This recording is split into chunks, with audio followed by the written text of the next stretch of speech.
ಗಣಪತಿ ವಿಸರ್ಜನೆ ಸಂದರ್ಭದಲ್ಲಿ ಮಸೀದಿಯಿಂದ ತಲವಾರು ಹಿಡ್ಕೊಂಡು ಹೊರಗೆ ಬರ್ತಾರೆ,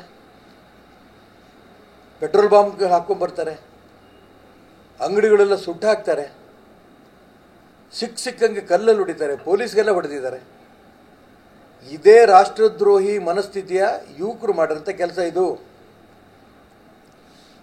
ಅಲ್ಲಿಂದ ಆರಂಭ ಆಗಿ ಬಾಗಲಕೋಟೆಯಲ್ಲಾಯಿತು, ಮಂಗಳೂರಲ್ಲಾಯಿತು, ಬಹಳ ಕಡೆ ಆಗ್ತಾ ಇದೆ. ನಾನು ನಿನ್ನೆ ಮುಖ್ಯಮಂತ್ರಿಗಳ ಹೇಳಿಕೆಯನ್ನು ನನಗೆ ಆಶ್ಚರ್ಯ ಆಯಿತು. ಈ ಗಣಪತಿ ವಿಸರ್ಜನೆ ಎಲ್ಲ ಆಗ್ತಾ ಇರೋಂಥ ಗಲಾಟೆಗಳಿಗೆ BJP ಕಾರಣ. ರಾಜಕೀಯ ಹೇಳಿಕೆಯನ್ನು ಒಬ್ಬ ಮುಖ್ಯಮಂತ್ರಿ ಕೊಟ್ಟರೆ ಇನ್ನು ಉಳಿದಂಥ ಕಾಂಗ್ರೆಸ್ಸವರು ಇನ್ನೇನು ಮಾಡ್ತಾರೆ? ಆಯ್ತಪ್ಪ BJP ಕಾರಣ. ಯಾವ BJP ನಾಯಕರು ಅರೆಸ್ಟ್ ಮಾಡಿ ನೀವು? ಯಾರು ಈ ರೀತಿ ನಿಮಗೆ ಆ ರೀತಿ ಬಾಂಬ್ ಎಸಿಬೇಕು, ಈ ರೀತಿ ತಲವಾರು ಹಿಡ್ಕೊಂಡ್ಬರ್ಬೇಕು ಅಂತ ಯಾವ BJP ನಾಯಕರು ಹೇಳಿದ್ರು? ಪ್ಯಾಲೆಸ್ಟೈನ್ ಧ್ವಜ ಇಟ್ಕೊಂಡು ಹೋಗಿ ತಪ್ಪಲ್ಲ ಅಂತೇಳಿ ಜಮೀರ್ ಅಹ್ಮದ್ ಅವನಿಗೆ ಅರೆಸ್ಟ್ ಮಾಡಬೇಕಿತ್ತು ನ್ಯಾಯವಾಗಿ.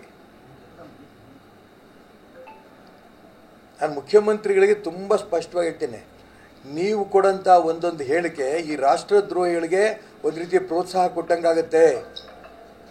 ಕಲ್ಲು ಹೊಡಿತಾ ಇರೋಂಥ ಸಂದರ್ಭದಲ್ಲಿ BJPಯವ್ರು ಕಲ್ಲು ಹೊಡಿತಿದ್ದಾರೆ ಅನ್ನೋಂಥ ಭಾವನೆ ಬರುತ್ತೆ ಅಂತೇಳಿ ಆ ಮುಸಲ್ಮಾನ್ ಗೂಂಡಾಗಳು ಮತ್ತೆ ಕಲ್ಲು ಹೊಡಿತಾರೆ.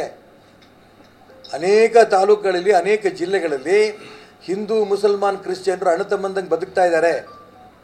ಆದರೆ ಜಮೀರ್ ಅಹ್ಮದ್ ಹೇಳಿಕೆ, ಮುಖ್ಯಮಂತ್ರಿಗಳ ಹೇಳಿಕೆ ಏನನ್ಸುತ್ತೆ?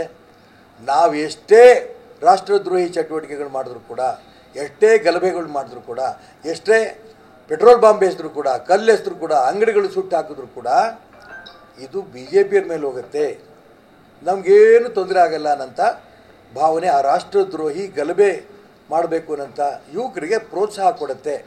ಮುಖ್ಯಮಂತ್ರಿಗಳು ನಾನು ಕೈ ಮುಗಿದು ಪ್ರಾರ್ಥನೆ ಮಾಡ್ತೇನೆ ಅಂತ ಹೇಳಿ